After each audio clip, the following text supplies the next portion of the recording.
quels seraient selon vous les moyens techniques de sécurité de base indispensables à tout cabinet d'avocats? J'entends toute taille, toute spécialité confondue.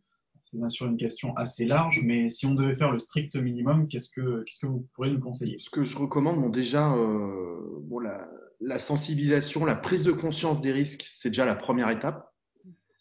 C'est déjà même la moitié du chemin, hein. Une fois qu'on a bien pris conscience des risques, de la menace, quand je fais des sensibilisations qui étaient en présentiel chez Gide,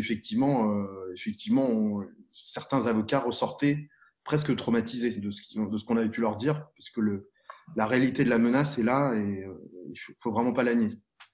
Après, au niveau mesures qui sont indispensables, bah, ça va être assez généraliste, c'est que l'hygiène informatique est un prérequis de base. C'est comme se brosser les dents. Donc là, il y a des mesures, Jean-Philippe en parlait, il y a des guides de bonne pratique. Il faut essayer de se l'appliquer dans la mesure du possible. Euh, Faites-vous accompagner. Cyberzen est une super société qui est adaptée aux petites structures, donc c'est pas du tout inaccessible en termes financiers. Faites-vous accompagner quelques jours par an, par mois, par semaine pour vous aider à mettre en place ces bonnes pratiques et puis à les maintenir dans le temps. Voilà, donc il faut un accompagnement de qualité, ça c'est clair. Il faut essayer d'utiliser dans la mesure du possible, alors en fonction de son cas de figure, pour un petit cabinet des outils SaaS, plutôt SaaS, qui vont arriver, entre guillemets, sécurisés, qui apporteront d'autres risques, mais pour les petits cabinets qui sont, comme pour les PME en général, seront bien adaptés.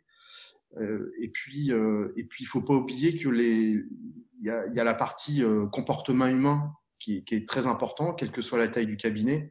Et ça, c'est des bonnes pratiques. Donc, il faut se faire correctement sensibiliser, en avoir conscience. Utiliser D'accord. l'authentification forte, Ouais. ne jamais partager ses mots de passe, ne pas tomber dans des pièges bidons qui peuvent arriver. Faut être presque un petit peu paranoïaque de temps en temps. Ce que je recommande aux micro-entreprises, donc en dessous de 10 personnes, c'est d'aller vers des services cloud qui vous apportent clé en main ces notions de sécurité et qui auront plus de personnel, mais j'y reviendrai un petit peu plus tard. Mais c'est un point très important qui est souligné par Kim. Alors, pour répondre à la question, l'Agence nationale de sécurité des systèmes d'information, l'ANSSI, ANSSI pour les intimes, rattachée au Premier ministre, a sorti un guide extrêmement pertinent sur l'hygiène de la cybersécurité. Il regroupe 61 points de contrôle répartis dans 42 règles. L'hygiène, rappelons-le, et Kim l'a très bien fait, c'est l'ensemble des gestes de base tendant à préserver ou améliorer la santé. Je pense que c'est donc une bonne piste si on souhaite mettre en place la protection de son système. Ensuite, en sécurité informatique, on s'appuie avant tout sur une analyse de risque. Et quand bien même elle serait faite de manière informelle, au moins elle sera là. Et en effet, on ne va pas mettre en place les mêmes moyens si on cherche à obtenir une disponibilité permanente pour son site web ou la confidentialité de ses dossiers clients. Il n'y a pas de jugement de valeur là-dedans, il faut juste être factuel. La confidentialité et la disponibilité, ce ne sont pas les mêmes critères qui n'amènent pas les mêmes choses. Dans le premier cas, on va devoir s'assurer des risques d'indisponibilité avec des attaques en provenance d'Internet, en général, alors que dans le second cas, on s'assurera des droits d'accès, de l'identification, de l'authentification et du chiffrement. Et ça aussi, Kim vous en a parlé un petit peu.